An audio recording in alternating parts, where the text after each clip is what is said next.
Hey everybody, welcome back to my channel. My name is Haley. If this is your first time here, thank you for watching. And if it's not your first time here, also thank you for watching.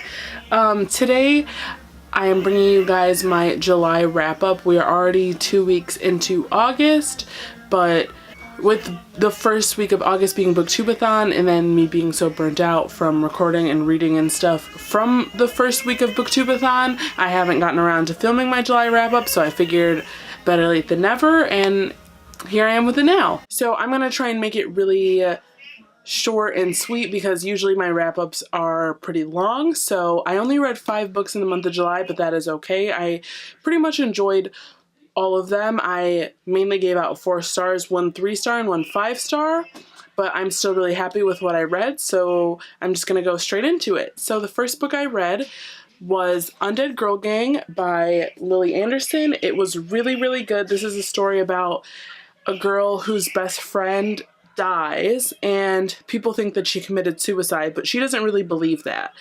And our main character is a witch, so she decides that she's going to try and bring her back to life and figure out what happened to her. And in the process, she accidentally brings back 2 other girls whose deaths happened right around the same time, and she thinks that they might all be connected. So the story is really like a really fun like YA mystery about friendship and these 4 girls, and it was just really, really good. I highly recommend it. I ended up giving it a 4.5 out of 5 stars. There wasn't really much that I didn't like about it, but for some reason it just didn't feel like it reached that like above and beyond like favorite of all time sort of book, so I ended up giving it a 4-star, but I would still highly recommend this, especially around October. This was just so much fun. I can see why it got all the hype that it has recently. So another really popular book is what I ended up reading next, and that is Sleeping Giants by Sylvain Neuvel.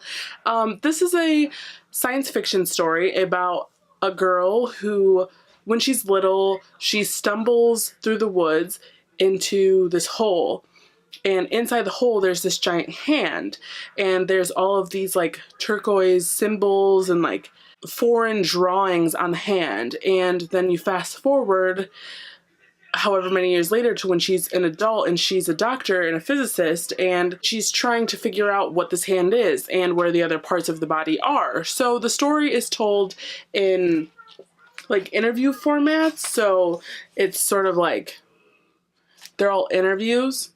I listened to the full cast audiobook of this, which was just absolutely incredible. It literally felt like I was listening to a movie. Like, this was really, really good. It really brought the story to life. You're just sort of going through them, finding all the parts of the body, figuring out how it works, and just all of these twists and turns because of that. And you're sort of working through what this would, like, what the world would really look like if something like this was found.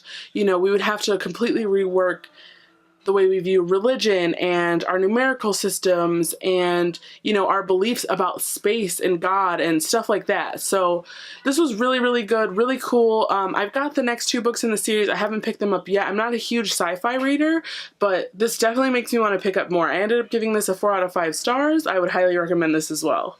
So following on the sci-fi train, I then went and bought and then read within 24 hours The Loneliest Girl in the Universe by Lauren James.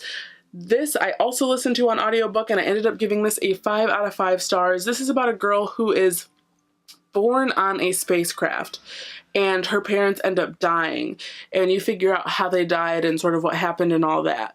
And her parents end up dying, and so she is literally the only person she she's really ever talked to in years. Like, she hasn't like spoken to anybody since her parents died, and she is the only person out in space. They're traveling to what they're going to call Earth 2, which they're trying to find more like habitable planets. And basically our story starts with her being the only person in her universe. Oh my god, my camera's about to die. You're kidding. Okay, so I'm gonna try and be really fast. So this basically starts with her like trying to make her way through space, but she's all by herself. And then she starts getting cut off from Earth. So she was really interacting with her therapist before. That was the only other person she was talking to, though. And then they find out that there's another spacecraft that's coming to meet up with hers and connect and then take them faster to Earth too, because it's been 20 years since this one's deployed. So the new spacecraft is obviously like super advanced compared to hers, and it's supposed to be able to propel them faster to Earth too.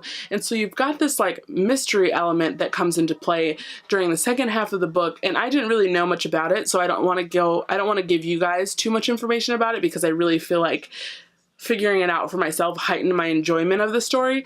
But this was just really, really good. It's a really creepy concept to think about, you know, being out in space completely isolated and by yourself, and like what that would mean, and you know, how she deals with that and the anxiety and stuff that comes along with that. It was just so good. I would highly recommend this one. Okay, so then the next book I read is Every Heart a Doorway by Shauna McGuire. This is a very loved series here on BookTube. They're very short little novellas. Let me just start with a very unpopular opinion. I ended up giving this a 3 out of 5 stars, and that could be because I listened to it on audiobook primarily, and it could be because of the time that I read it, right after being in this sci-fi mood. But I don't know, I didn't fall in love with this one like most people seem to. Okay, so this is basically about a school who houses wayward children who have fallen into their own world, sort of. So these are all for students who have gone to places like Narnia or, you know, something like that, where they've fallen into and now they've come back to our world. And this school is supposed to help those people readjust to our world until and if they ever find their own doors to go back to their own worlds. So in this story, we learn a lot about the other worlds and the way the school works, but then we also have this mystery element as well, which a lot of people, and myself including, didn't know going into. So I really think that you should find that part out for yourself as well, because it's so short. Really anything else I say besides that could give it away. Something just didn't exactly stick with me for this one. It was still really good, but I think that maybe with the rest of the series going forward that I could connect with that a lot more. So I'm really hoping that that's true for the future. Yeah, like I said, I can't really say much more because it's so short, but I really enjoyed this, and I hope that I just didn't enjoy it as much as I wanted to, and that's why I ended up giving it that 3.5 star rating. So the last book I read was Birthday Girl by Penelope Douglas, and for some reason this book took me like literally the entire month to read. This one follows a girl named Jordan who at the start of this novel is dating a guy named Cole. As the story goes on, her and Cole end up having to move in with his father, Pike. And Pike and Jordan have actually already met one time in a chance encounter at a movie theater, which you find out in the very beginning of the book. And the story sort of ends up unfolding so that Pike and Jordan begin forming this relationship.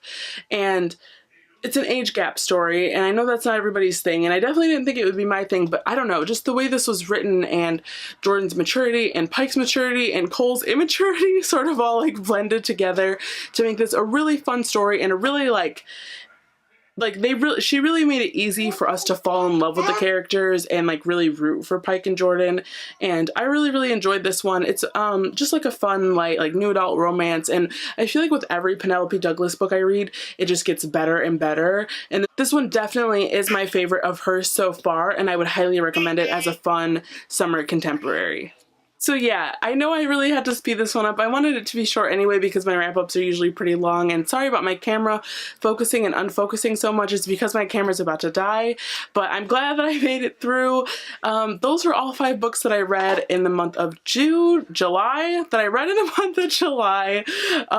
rushing, you know, slow is fast, or yeah, slow is fast and fast is slow. But yeah, I really appreciate you guys watching this one. Let me know down below what you guys read this month, and if you've read any of these, what you thought of them, and I will see you guys in my next video. Bye!